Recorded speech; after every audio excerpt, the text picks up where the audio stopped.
Assalamualaikum warahmatullahi wabarakatuh. Alhamdulillah wassalatu wassalamu ala Rasulillah wa ala alihi wa sahbihi wa mawalah wa la hawla wa la quwata illa billahi wa ba'd. Alhamdulillah, di malam hari ini kembali kita bisa duduk di Masjid Muhajirin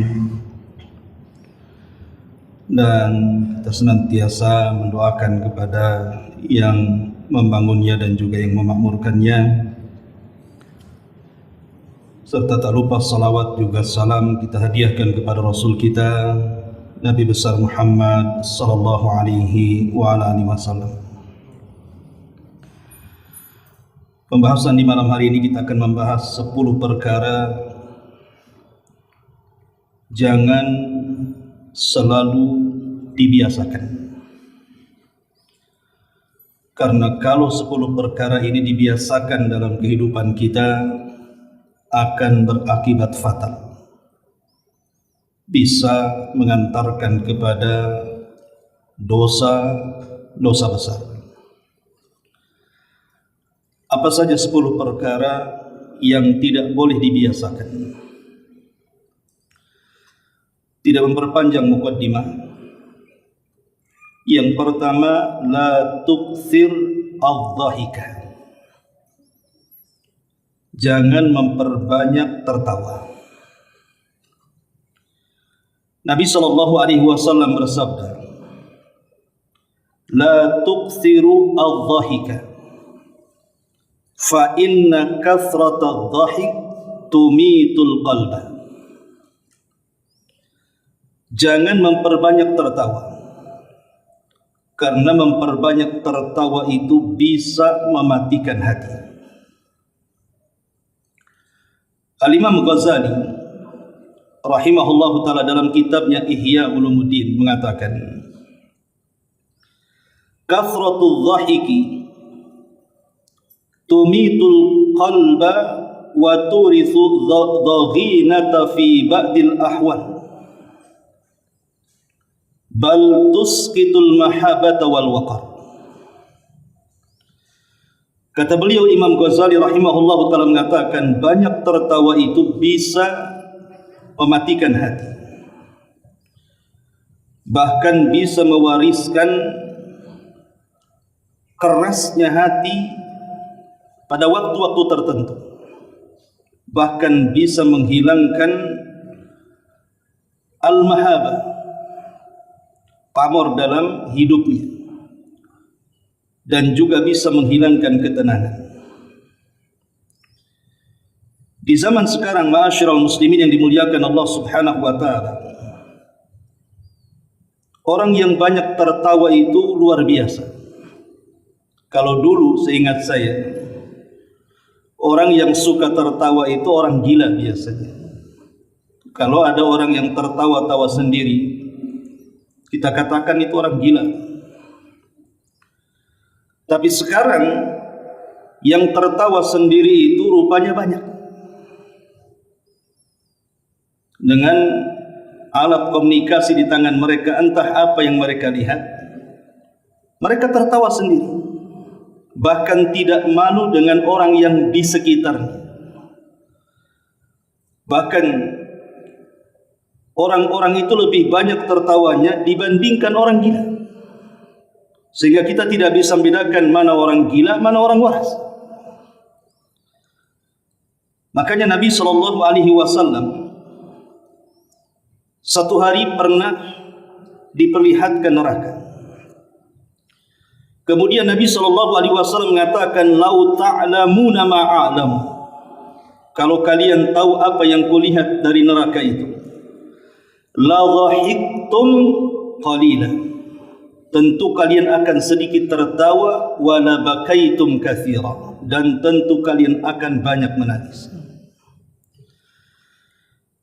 Tertawa itu bukan tidak boleh. Dalam ilmu kesehatan pun terkadang tertawa itu bisa menyehatkan badan dan hati. tetapi memperbanyak tertawa yang tidak ada faedahnya. Terkadang satu hari, pagi, siang, sore dia tertawa saja, entah dia menonton apa. Maka dia menghilangkan waktu-waktu yang berharga dalam hidupnya. Harusnya dihabiskan dengan berzikir, dengan muhasabah. Dihabiskan tertawa satu hari, besoknya begitu lagi, besoknya begitu lagi. Ingat, semua waktu yang kita lewati itu akan dipertanyakan di hadapan Allah Subhanahu wa ta'ala. Bukankah Nabi SAW yang mengatakan la tazulu qadama 'abdin hatta yus'al an arba'? Tidak mungkin bergerak kaki anak Adam di atas titian sirat sampai ditanya 4 perkara. Salah satunya adalah an umrihi fi ma'afna, tentang umurnya, kemana kalian habiskan. Apa dihabiskan hanya untuk tertawa setiap hari? Semua ada catatan. Karena kata Imam Ghazali tadi, tertawa itu bisa mematikan hati. Hati kita akan mati. Karena orang yang banyak tertawa itu menunjukkan kelalaian dia dengan akhirat. Orang yang ingat akhirat tidak mungkin banyak tertawa. Orang yang setiap hari ingat tentang bagaimana siksa kubur, kengerian di padang mahsyar, bagaimana azab neraka, tidak mungkin dia sempat tertawa. Makanya orang yang banyak tertawa itu menunjukkan kelalaian tentang akhirat. Dan ini bahaya. Ini yang pertama. Yang kedua yang tidak boleh dibiasakan terlalu sering adalah la tukthiru al-halifa fil bay'. Jangan suka memperbanyak sumpah, terutama dalam bab jual beli. Nabi SAW mengatakan, iyyakum wa kathrata al-halifil bay'. Hati-hati kalian, jangan suka banyak bersumpah dalam jual beli. Fa innahu yunaffiq thumma yamhaq. Karena hal itu bisa merugikan saat jual beli, bahkan bisa menghilangkan keberkahan jual beli. Umum di masyarakat, apabila kita masuk ke pasar, kita tahu bahwa manusia yang paling banyak sumpah itu orang pasar biasanya. Untuk melariskan dagangannya, dia akan bersumpah, wallahi, demi Allah, di sana aja nggak sekian, kau tawar pula sekian. Ini barang bagus, dan begitu seterusnya. Mereka bersumpah untuk kedustaan. Sekalipun barang yang dia jual itu benar, tapi memperbanyak sumpah itu tidak baik, karena itu menghilangkan berkah. Apalagi kalau barang yang dijual itu penuh dengan kecurangan, untuk supaya meyakinkan orang dia bersumpah. Ma'asyiral muslimin yang dimuliakan Allah Subhanahu wa ta'ala, oleh karena itulah maka jangan memperbanyak sumpah. Kata Nabi SAW, ya ma'syarat tujjar, wahai para pedagang, innal bay'a yahdhuruhu al-laghu wal halif. Sesungguhnya yang namanya jual beli itu biasanya diiringi dengan al-laghu, ucapan-ucapan yang tidak ada faedah.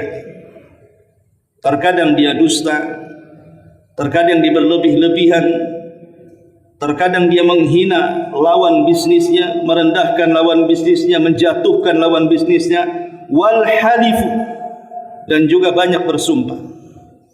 Kata Nabi SAW, fashawwibuhu bis sadaqati. Maka untuk mengembalikan berkah-berkah dalam jual beli itu, maka bersihkan dengan sedekah, kata Rasul.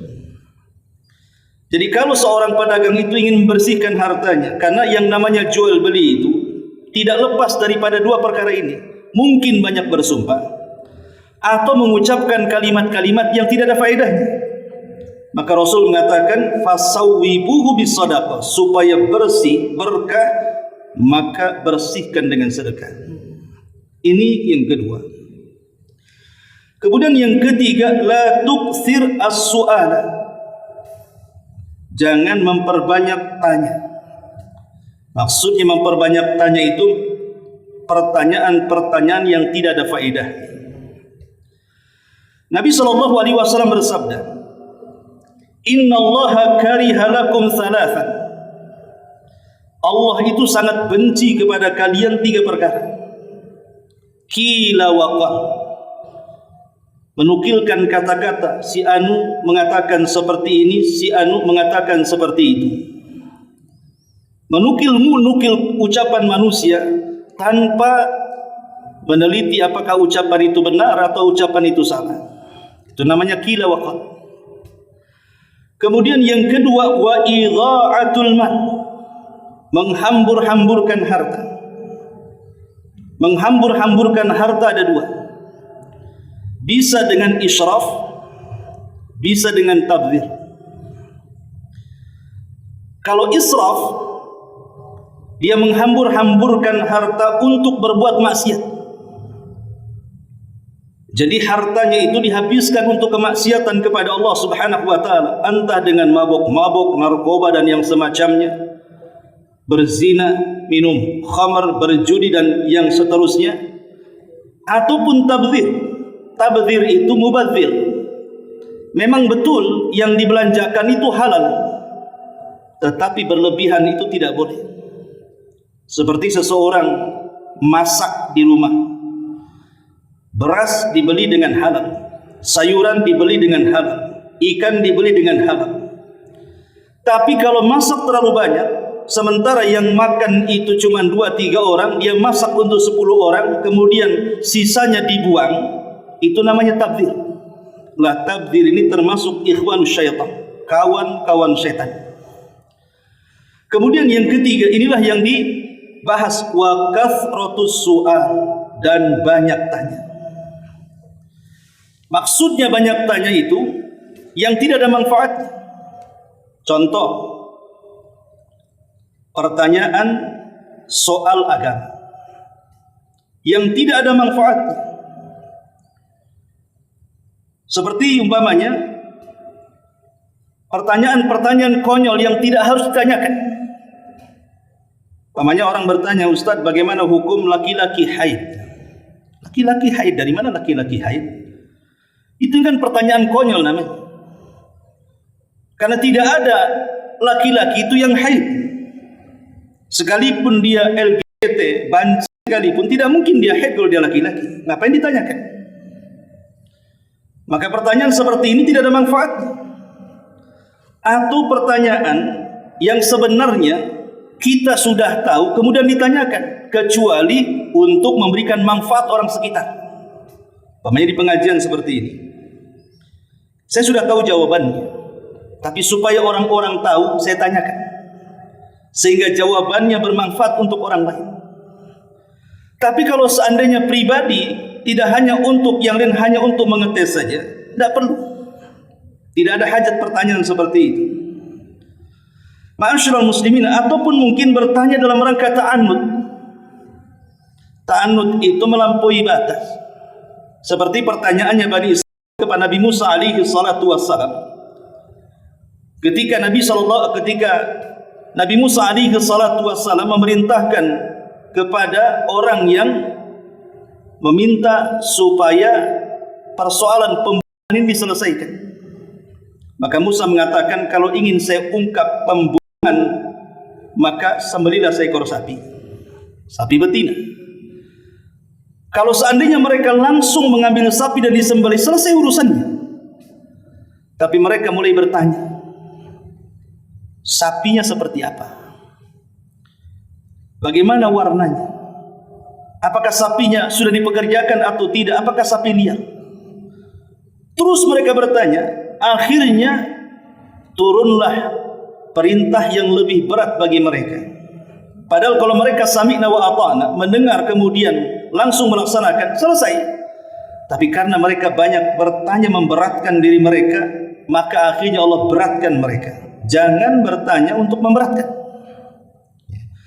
Ma'asyiral muslimin yang dimuliakan Allah Subhanahu wa taala, dan pertanyaan yang lain yang tidak ada manfaatnya. Ini yang ketiga. Yang keempat, la tuksir ilqa'al mawa'id. Jangan memperbanyak nasihat. Kalau orang memperbanyak nasihat, bisa bosan orang itu. Namanya kita mau menasihat orang tua kita, setiap hari kita nasihati. Apa tidak bosan lama-lama? Maka berilah dia waktu, entah mungkin 2 hari sekali atau seminggu sekali. Karena orang kalau menerima nasihat terus-terusan, ingat Abdullah bin Mas'ud radhiyallahu anhu mengatakan, hati manusia itu terkadang ada iqbal, terkadang ada idbar. Iqbal itu terkadang bisa menerima, terkadang ada waktunya dia menolak. Mungkin ada banyak masalah yang kita tidak tahu. Ketika kita menasihati kemudian tersinggung masalah dengan orang lain, akhirnya dicampakkan kepada kita. Makanya kalau menasihati orang itu lihat kondisi, kira-kira layakkah dinasihati? Macam mana dia sekarang? Lagi senang atau lagi kalut? Sebab kalau terus-terusan dinasihati sementara kita tidak pernah melihat hati manusia sedang menerima atau sedang menolak, maka ini membuat bosan. Bisa saja orang dinasihati bisa marah kepada kita. Maka la tukthir ilqa al-mawa'id. Jangan memperbanyak nasihat, tapi lihat orang yang dinasihati kondisinya seperti apa. Kapan dia menerima, kapan dia menolak. Kemudian yang kelima, la tuksir al-kalam inda tawaf bil ka'bati. Jangan memperbanyak bicara saat kita melaksanakan tawaf di Ka'bah. Ya, bagi kita yang dianugerahkan rezeki bisa umrah, bisa haji, di antara manasik umrah atau haji itu kan tawaf di Ka'bah. Di situ jangan banyak bicara. Makanya saya lupa seorang ulama salaf, dia menaksir salah satu putri daripada Sa'id ibn Musayyib. Kemudian dia ingin melamar saat tawaf. Jadi ketika Sa'id ibn Musayyib ditanya soal anaknya, dia diam saja sampai selesai tawaf. Baru setelah keluar dari haram baru dia menjawabnya. Karena memang itu sebuah adab di Baitullah. Seseorang tidak boleh banyak bicara, ngobrol ketika tawaf. Tapi yang harus dilakukan saat tawaf itu harusnya banyak berzikir, membaca Quran, banyak berdoa, dan begitu seterusnya dari ibadah-ibadah yang memang dianjurkan saat tawaf. Kemudian yang ke-6, la tukthir al-khuruj minal baiti laylan. Jangan memperbanyak keluar di malam hari. Jangan suka memperbanyak keluar di malam hari, kecuali karena ada hajat keperluan. Kenapa? Karena Allah Subhanahu wa taala memerintahkan kita untuk ta'awud, berlindung dari malam hari. Allah Subhanahu wa taala berfirman, "Qul a'udzu birabbil falaq min syarri ma khalaq wa min syarri ghasiqin idza waqab." Ghasiq idza waqab itu artinya malam ketika menutup. Malam ketika menutup ini bahaya. Kata ahli tafsir ketika mentafsirkan ghasiq idza waqab, karena kekuatan setan di malam hari itu menguat dibandingkan di siang hari. Dan itu terbukti karena banyaknya maksiat itu dilakukan di malam hari. Terkadang ada orang yang tidak terfikir ingin maksiat, ketika dia keluar di malam hari terpikir pula dia maksiat. Karena memang kemaksiatan itu umumnya di malam hari. Diskotik buka di malam hari, bar juga di malam hari, para pencuri, para perampok, bahkan dukun-dukun yang menyihir, semua beraksi di malam hari. Dan setan juga gentayangan di malam hari. Karena bagaimanapun kalau kita keluar di malam hari, maka setan akan terus memaksa kita untuk bergadang. Ingat dulu saya jelaskan, ada 3 waktu yang disebut dengan mawaqitus syaitan, waktu-waktu setan. Pertama menjelang maghrib, itu waktu setan.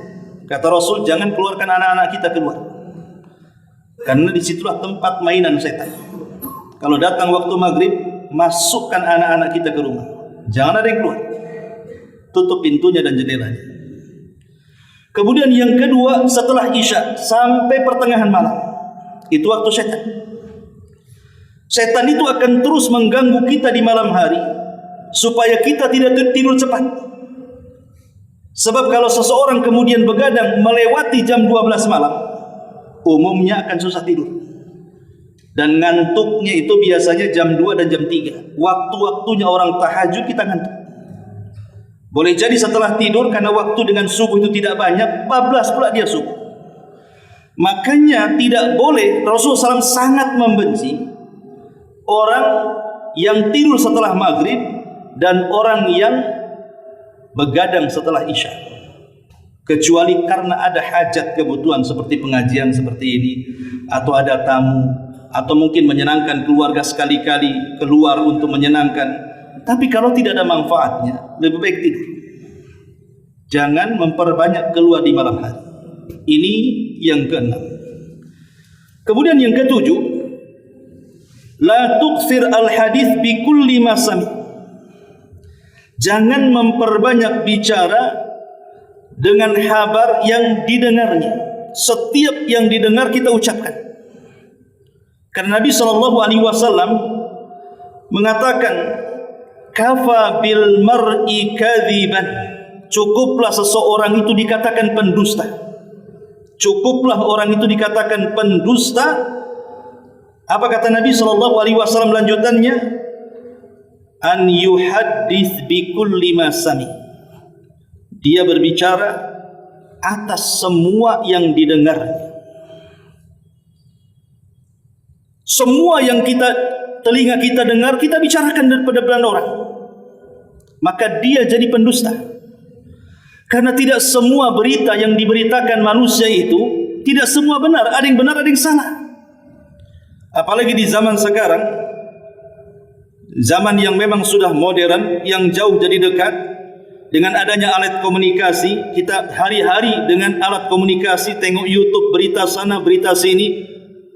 Namanya berita itu, apalagi yang menghabarkan, belum tentu dia thiqah, bisa saja dia orang kafir.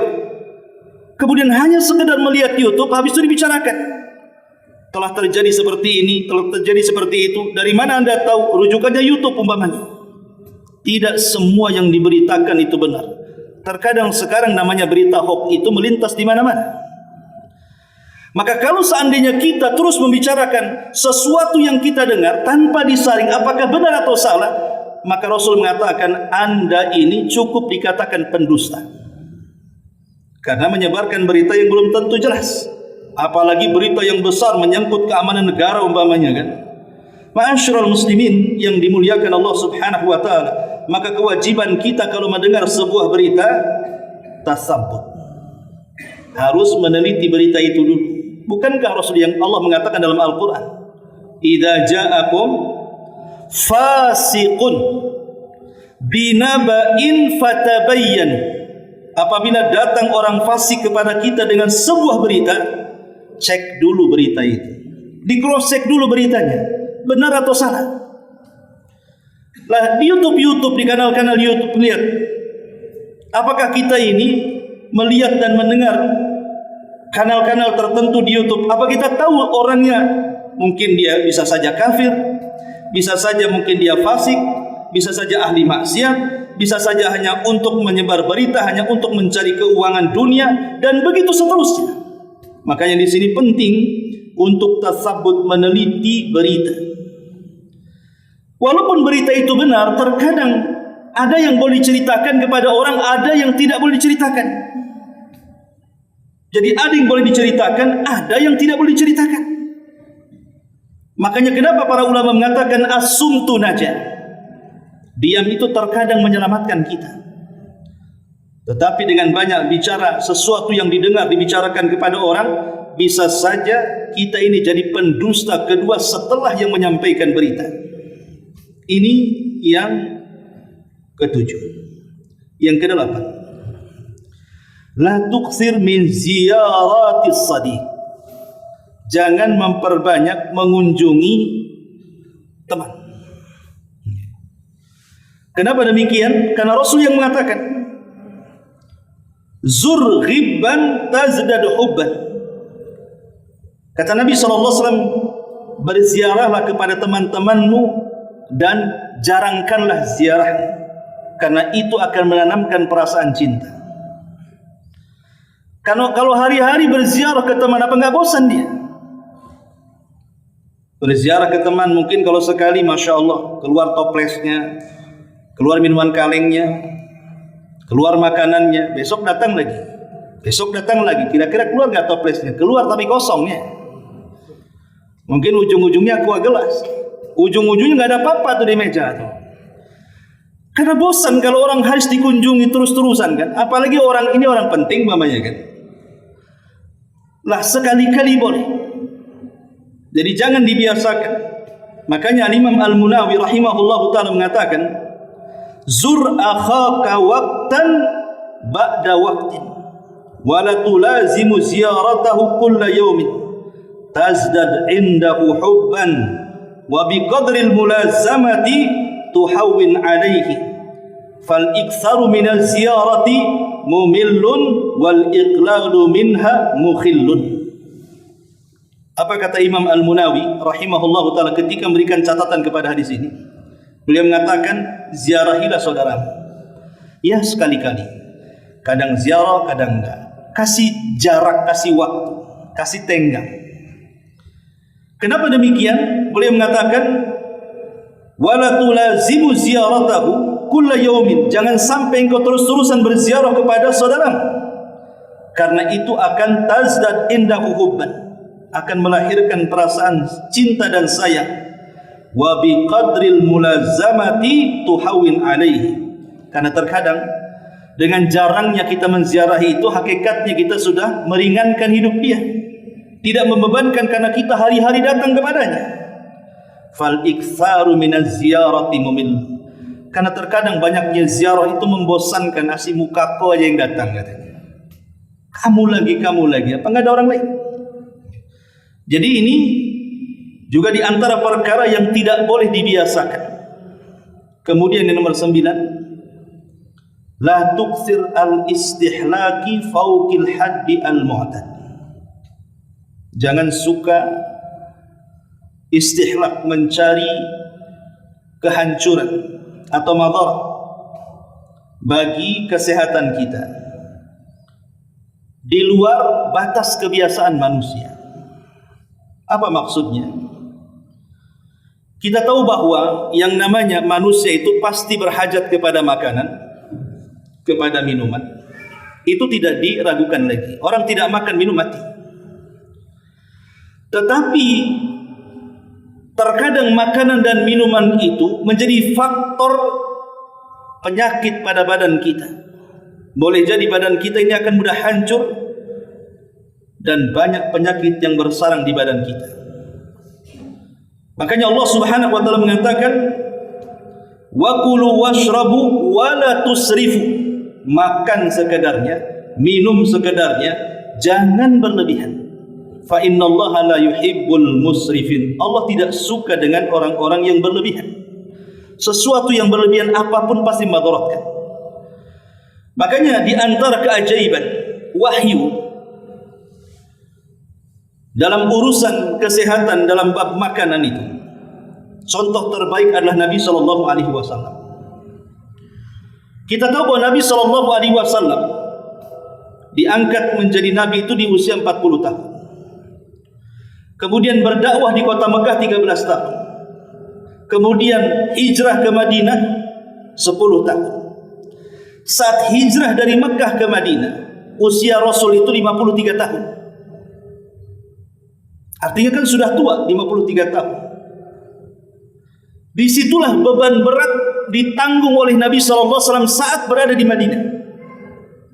Dia menjadi pemimpin perang. Istrinya juga 11. Belum lagi punya anak-anak. Setiap hari dia harus menghadapi orang yang banyak masalah, harus memutuskan dengan putusan adil. Belum juga mencari nafkah untuk keluarganya. Tapi Nabi SAW tidak pernah sakit. Tidak pernah sakit. Kita saja istri baru satu kena omel, kolesterol naik, darah tinggi naik. Itu baru satu istri itu. Istri kedua pernah stroke. Ini contoh saja. Ini baru melawan istri, belum lagi masalah di pekerjaan, belum lagi dengan tetangga, belum lagi dengan lawan bisnis dan begitu seterusnya. Tapi Nabi SAW dengan berbagai macam masalah yang dipikulnya, Rasul itu sehat badan. Oh, dia Nabi dan Rasul wajar. Bukan. Dia ada sisi manusianya juga. Bukankah dia hamba Allah juga? Sama dengan kita, dia makan, dia minum, dia berjalan, dia ke pasar, dia buang hajat dan begitu seterusnya. Nabi dibimbing oleh Allah Subhanahu wa taala bagaimana caranya hidup sehat. Makanya lihat beberapa kaidah yang diajarkan wahyu supaya hidup sehat itu. Pertama, tajannub al-israf fi ta'am. Hindarkan berlebih-lebihan dalam makan. Apapun makanannya, kalau sudah berlebih-lebihan pasti membawa madarat. Apalagi sampai kekenyangan, kan begitu kan? Pasti akan melalaikan dia dari ibadah kepada Allah Subhanahu wa taala. Karena umumnya kalau orang sudah kenyang, bawaannya ngantuk. Kayak ular sawah habis makan tidur biasanya. Kemudian yang kedua, al-aqlu ala qadri hajatil jismi min at-ta'am. Makanlah sesuai kadar yang diterima jasad kita. Rasul mengatakan, ma mala abnu adam syarran ma wala abnu adam wi'a syarran min batnihi. Tidak ada yang dipenuhi anak Adam yang lebih buruk dibandingkan isi perutnya. Tidak ada yang memenuhi anak Adam dari keburukan kecuali ketika seseorang memenuhi isi perutnya. Kemudian Rasul mengatakan, wa in kana walabud, kalau seandainya memang harus kita makan, boleh jadi makanan yang dihidangkan favorit kita, minuman yang dihidangkan minuman favorit kita, maka Rasul mengatakan, bagilah dalam badanmu sepertiga, sepertiga, sepertiga. Sepertiga untuk makanan, sepertiga untuk minuman, dan sepertiga untuk bernafas. Ini kaidah wahyu. Kaidah wahyu, kalaupun kita harus kenyang-kenyangan, maka berilah sepertiga untuk minum, sepertiga untuk makan, dan sepertiga untuk bernafas. Ini kaidah kesehatan yang diberikan Nabi SAW. Kemudian juga, jangan makan dalam jenis yang satu saja, tapi makanlah dengan berbagai macam jenis. Sebab walaupun mungkin makanan yang satu jenis itu kita sukai, anggaplah kita suka sate. Setiap hari makan sate, pagi, siang, sore, malam, pagi, siang, sore, malam. 1 bulan umpamanya tidak makan sayur, tidak makan tempe, tidak makan kangkung, tidak makan, itu aja dimakan. Saya jamin sakit bulan depan kalau satu macam saja. Tetapi ya tanawwu bahasanya. Ada macam-macamnya, ada sayurnya untuk seratnya umpamanya kan. Ada dagingnya, ada proteinnya, dan begitu seterusnya. Kemudian juga al-hamiyatu aslun min usuli sihhatil jism. Al-hamiyah, sesuatu yang menghangatkan badan itu asal daripada puncak kesehatan manusia, dan ini diungkapkan oleh Imam Syafi'i rahimahullahu taala ketika beliau menjelaskan tentang manfaat air putih hangat. Itu dijelaskan oleh beliau. Orang yang suka mengkonsumsi air putih hangat, kata Imam Syafi'i, maka tubuhnya akan dipenuhi dengan kesehatan. Tapi orang yang minum dingin terus, maka akan membahayakan badan. Maka ini juga dikatakan oleh para ulama, al-hamiyatu aslun min usuli sihatil jismi. Kemudian juga tanzimu awqati ta'am wa tajannubul aqli bainal wajibat bi idkhali ta'amin ala ta'am. Harus tahu waktu diri, kapan dia makan, kapan tidak. Harus tahu diri kapan dia harus makan, kapan harus tidak. Kadang ada orang itu kan bahasa kitanya suka ngemil lah gitu, dikit-dikit makan, dikit-dikit makan. Ya memang makanannya bukan membel, tapi makan terus, ngunyah terus. Ini kan membahayakan juga. Terutama makanan-makanan yang mengunyahnya agak repot, itu kasihan dengan usus kita mencernanya. Bahkan dikatakan oleh seorang tabib di zaman salaf namanya Tabibul Ma'mun. Dahulu ada seorang dokter di zaman salaf namanya Tabibul Ma'mun. Apa kata beliau? Alaika bi khisali man hafidhaha fa huwa jadirun alla ya'tal, sampai kepada la taqul ta'aman tat'ab adrasuka fi madghadihi fata'jaz ma'idatuka an hadmihi. Beliau mengatakan, jangan memakan yang keras-keras, yang gigi kita agak sulit untuk mengunyahnya. Jadi ada makanan keras kan, kayak apa, mungkin daging kurang matang gitu kan, kunyah sampai sulit menghancurkannya. Kalau gigi saja sulit menghancurkannya, maka usus lebih sulit lagi nantinya, dan ini membawa penyakit. Makanya kenapa orang dulu mengatakan kalau bisa makan itu kunyah dulu yang lembut, baru kemudian ditelan supaya ususnya sehat. Kalau sekarang kan tidak, mental. Daging kan nggak seperti kunyah, telan. Kasihan ususnya jadi. Nah ini kan kaidah kesehatan namanya yang disebutkan oleh para ulama. Termasuk hay'atu julusil akli wasyurbi. Perhatikan duduk saat makan. Nabi SAW mencontohkan cara duduk saat makan. Makanya kenapa dahulu saya pernah berbicara dengan salah satu guru saya, masih belajar dia. Dia menceritakan tentang seseorang yang setiap hari selalu sakit pinggang, bahkan ginjalnya bermasalah katanya. Setelah kemudian ditanya-tanya, seorang tabib lah di Yaman sana menceritakan, dia tanya cuma satu saja, kamu kalau minum berdiri atau duduk? Dia mengatakan, saya selalu berdiri. Itu masalahnya. Minuman yang kau minum itu tidak sampai dicerna jantungmu, sehingga seperti ini banyak sakit di pinggang. Lihat bagaimana, kalaupun tidak ada penelitian, ketika Nabi melarang makan dan minum berdiri itu, sesuatu yang terlarang dalam syariat pasti ada madarat. Karena ginjalnya nggak bisa memproses itu. Dan kalau duduk kan diproses sama ginjalnya. Makanya dari situ kata para ulama, makruh hukumnya orang yang makan atau minum sambil berdiri, karena tidak membawa kesehatan. Nah ini contoh bahwa kesehatan dalam Islam juga luar biasa diperhatikan, dan banyak lagi kaidah-kaidah yang menjelaskan tentang hal ini. Kemudian yang nomor 10, la tuksir al-kalam. Jangan terlampau banyak bicara. Nabi SAW mengatakan dalam hadis Jabir bin Abdullah radhiyallahu anhu, Rasul mengatakan, inna min ahabbikum ilayya wa aqrabikum minni majlisan yaumal qiyamah ahasinukum akhlaqan wa inna abghadakum ilayya wa ab'adakum minni majlisan yaumal qiyamah as-sarsaruna wal mutasyaddiquna wal mutafaihiquna. Rawahu Tirmidzi. Jabir bin Abdullah radhiyallahu anhu mengatakan, Rasul bersabda, orang yang paling kucintai dan paling dekat denganku tempatnya pada hari kiamat mereka yang memiliki akhlak yang mulia. Tetapi kata Rasul, orang yang paling aku benci tempatnya kelak pada hari kiamat paling jauh denganku. Pertama kata Rasul, as-sarsarun. As-sarsarun, mereka yang suka as-sarsarun, banyak ngomong,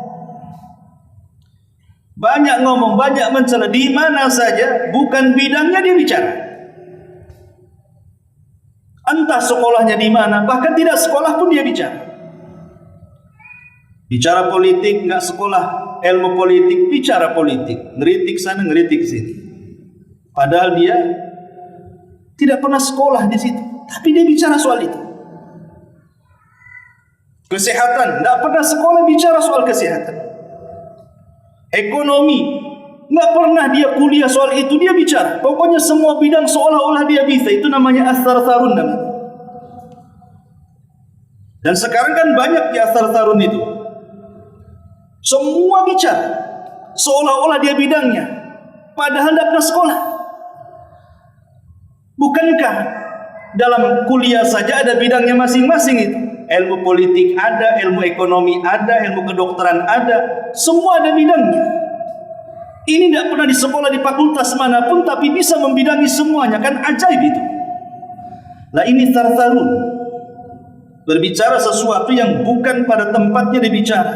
Dan kalau sudah seperti ini, masuk pada hadis Nabi SAW, idza wusidal amru ila ghairi ahlihi fantadiris sa'ah. Kalau perkara itu dibebankan kepada yang bukan ahlinya, hancur semuanya. Semua ada ahlinya. Tidak mungkin orang jual bawang bicara bengkel. Tidak mungkin juga orang bengkel bicara soal tukang bakso. Semua ada ahlinya. Bicaralah sesuai dengan bidang dan keahliannya. Kemudian untuk nambah yang ke-11, di antaranya juga yang tidak boleh dibiasakan. Yang tidak boleh dibiasakan adalah seseorang kathratun naum, memperbanyak tidur. Tidur itu sesuatu yang baik, karena itu bagian untuk kesehatan kita kan. Tetapi terlalu banyak tidur itu bermasalah, karena bisa menghilangkan banyak waktu pada dirinya yang harusnya bermanfaat, hilang manfaatnya. Coba orang tidur 1 hari itu, apa manfaatnya? Yang harusnya dia bisa berzikir, dia bisa baca Quran, dia bersedekah, dia bisa mengajak manusia kepada kebaikan, mencegah dari kemungkaran, dia bisa senyum kepada saudaranya, itu sedekah. Dan begitu seterusnya. Kalau dia tidur, apa yang dilakukan orang tidur? Ya tidur sajalah, luput banyak kebaikan kepada dia. Makanya ini jangan dibiasakan. Nabi saja kita lihat tidur Nabi. Nabi itu kan tidur di 3 waktu. Pertama dia tidur ba'dal isya sampai pertengahan malam. Kemudian pertengahan malam Rasul tahajud sampai fajar. Atau kalau kurang, Nabi SAW menambah 2/3 malam.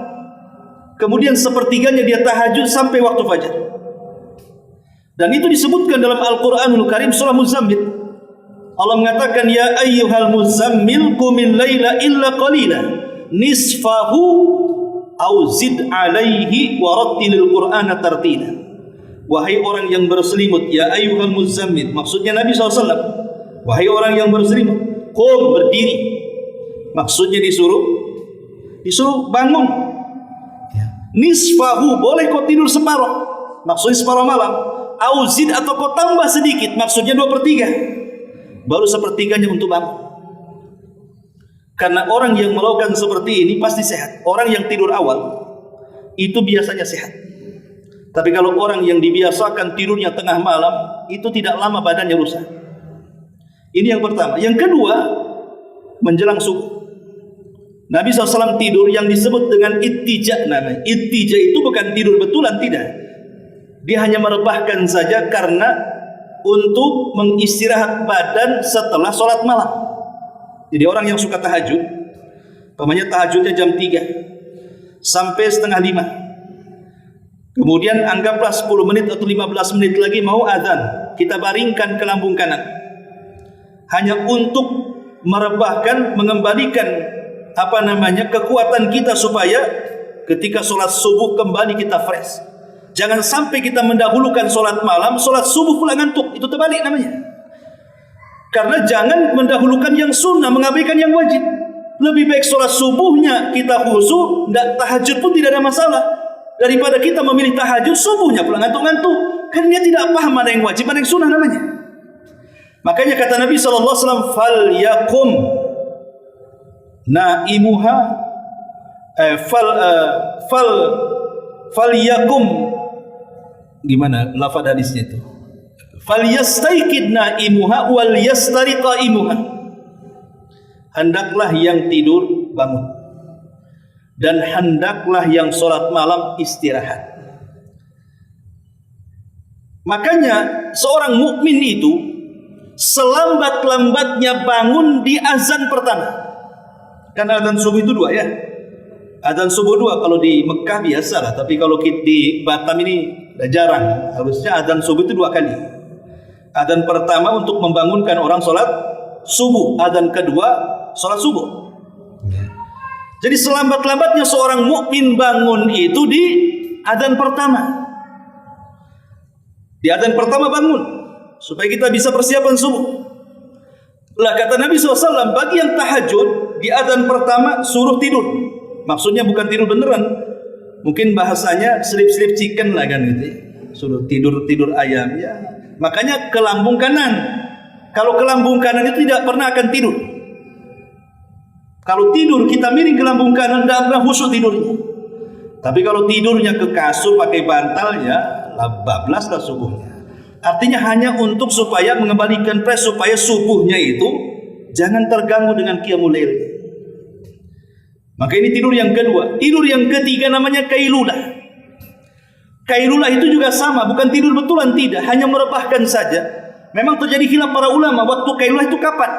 Ulama ada yang mengatakan kubailu zuhri, ada yang mengatakan mendekati waktu zuhur atau ba'da zuhri, atau setelah zuhur. Tapi pendapat mayoritas ulama mengatakan bahwa kailulah itu sebelum zuhur sedikit. Anggaplah mungkin 20 menit sebelum zuhur. Jadi kita hanya merebahkan saja. Merebahkan hanya yang mungkin kalau di kantor gitu ya, hanya sekadar begini, merebahkan sambil tidur-tiduran atau sambil begini. Pokoknya ya 10 menit 15 menit jadilah. Bahkan peneliti barat mengatakan orang yang membiasakan kailulah maka akan sulit terkena stroke. Oke lah, itu penelitian barat tentang kailulah kan. Kita ini umat Islam tidak perlu diteliti. Ketika Nabi SAW memerintahkan kailulah dan itu sunnah hukumnya, pasti ada masalah di dalamnya. Tidak usah lagi penelitian barat. Cukup dengan yakin bahwa setiap perintah pasti ada maslahat, baik yang sunnah atau yang wajib. Setiap larangan pasti ada madarat, baik yang haram ataupun yang makruh. Itu kaidah kita. Nah ini diantaranya.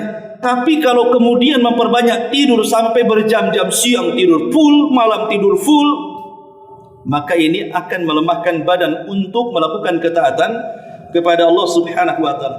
Inilah perkara yang tidak boleh diperbanyak dalam kehidupan kita karena akan bermasalah. Wallahu a'lam, mudah-mudahan yang sedikit bermanfaat. Subhanallah bihamdika asyhadu an la ilaha illa anta astaghfiruka wa atubu ilaik. Allahu ta'ala. Assalamualaikum warahmatullahi wabarakatuh.